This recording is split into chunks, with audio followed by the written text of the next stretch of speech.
Dit, vous imaginez que je suis sollicité à de très nombreux endroits. Mais je vais vous faire une confidence. J'étais à Châteaudun ce matin, parce qu'on a inauguré le nouveau monument aux morts, où on a gravé les noms des 228 Dunois, qui sont morts pendant cette grande guerre 14-18.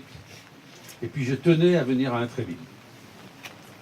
Je salue tous les collègues maires, naturellement, qui m'entourent, de Rouvray, de Barminville, de Baudreville, qui sont là, et vous dire que d'abord cette exposition est absolument Mérouville, est absolument merveilleuse, qui est mon souffleur. Et comme je suis arrivé un peu à la va-vite, j'ai pas eu le temps de voir tout le monde, mais je peux vous dire que je suis à la fois très, très ému, très fier de cette magnifique exposition. Je cherche même les mots. Parce qu'en fait, vous imaginez, vu beaucoup d'expositions ces derniers jours, j'en verrai d'ailleurs encore cet après-midi.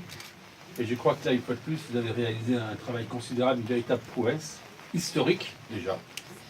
J'ai la chance d'avoir des collectionneurs qui vous ont prêté naturellement ces biens les plus précieux pour retracer cette période. C'était terrible.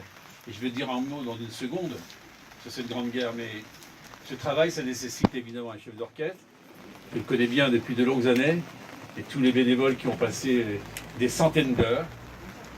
Parce que je crois que c'est aussi ce que l'on doit à nos compatriotes qui sont morts. J'oublie pas qu'aussi il y a ce clairon, le vrai, le véritable, et qui évidemment pour la commune ça représente quelque chose de particulier. Puis je disais en arrivant que la stèle telle qu'elle a été érigée, elle est à la fois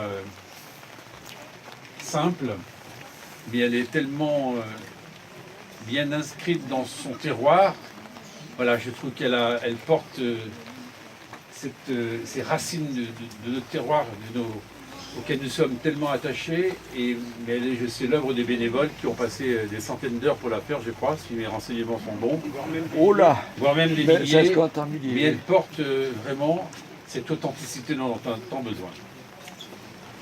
Vous voyez, cette France, avec ses 36 000 communes, où tout le monde va s'incliner devant un monument aux morts, où on fait l'appel des morts, où on pense à tous ceux qui, à 18 ans, à 20 ans, à 35 ans, ont tout laissé.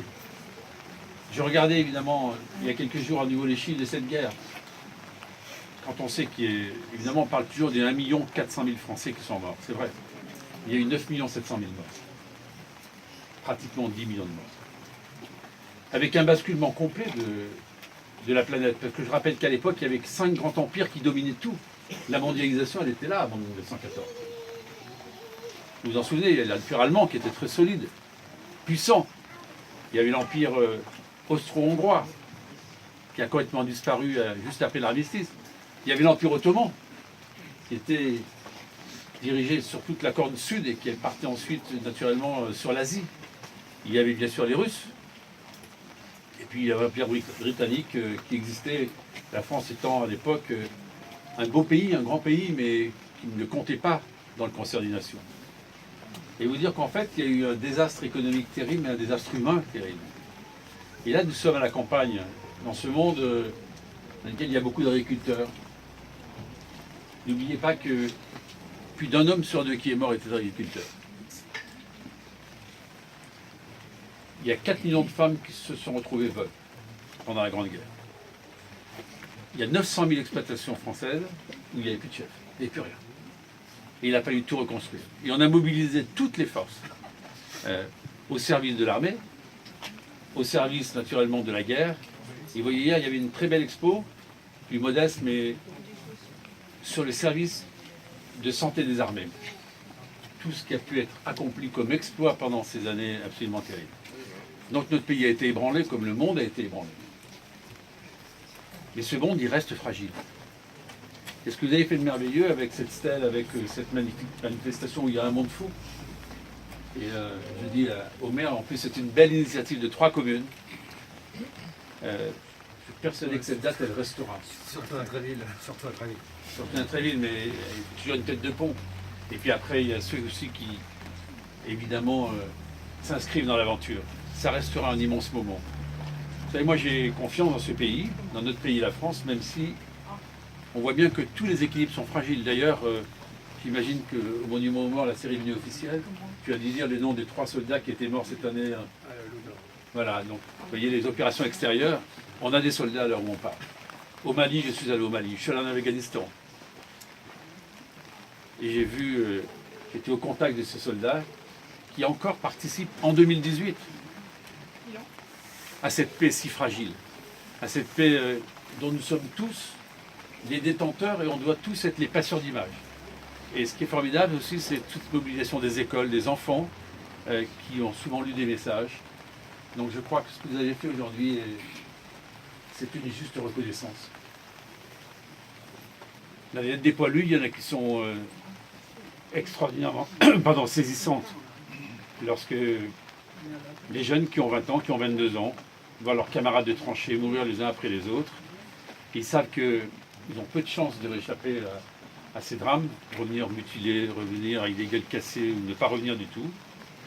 Et le sacrifice total, ça interroge quand même. De partir là-bas, lorsqu'on est ici, nous sommes ici en paix, protégés même de la pluie. Eh bien, ça veut dire qu'il y a eu des hommes et des femmes qui, dans le courage, forcent l'abnégation. Et montrent que vraiment, l'attachement à une communauté, à une république, parce que nous sommes dans une belle république, elle a des travers, mais aussi cette république, ce ciment qui nous unit. Et ce ciment, eh bien naturellement, on voit qu'il est solide lorsque l'on va simplement se prosterner devant nos monuments aux morts et penser à ceux qui ont tout donné. Donc je voudrais vous dire ma fierté, vous dire ma reconnaissance, en tout cas dans mon mandat de parlementaire et de député, cette cérémonie à Tréville restera quelque part dans ma tête comme une des plus belles auxquelles j'ai jamais assisté. Vous savez, lorsqu'il y a eu les attentats du Bataclan, je fais partie des rares qui ont eu, au titre de la commission d'enquête, accès à ces images absolument affreuses. Je viens vous dire que le plus jamais ça, ce n'est pas un slogan. Le plus jamais ça, il devrait être une exigence de tous les instants. Il devrait être aussi une petite idée dans nos vies, parce que c'est normal, on reprend nos activités professionnelles et familiales. Mais le plus jamais ça devrait peut-être, à tout moment, eh bien, être un guide en nous disant ne commettez pas l'irréparable. Voilà, donc, une fois de plus, du fond du cœur, merci. Je vous excuse encore de ne pas avoir été là, mais je ne peux pas me partager. J'avais essayé d'avoir quelques hologrammes. Ça a été compliqué, j'ai pas dû trouver la bonne adresse. Mais vraiment, je suis profondément reconnaissant à Tréville, aux communes qui se sont jointes à cette démarche, et puis à celui qui n'est pas sa première fois, mais qui montre qu'il n'y a rien d'impossible, mais il le fait aussi avec un amour fou pour cette commune, donc je tenais à lui dire merci du fond du cœur. Merci à tous.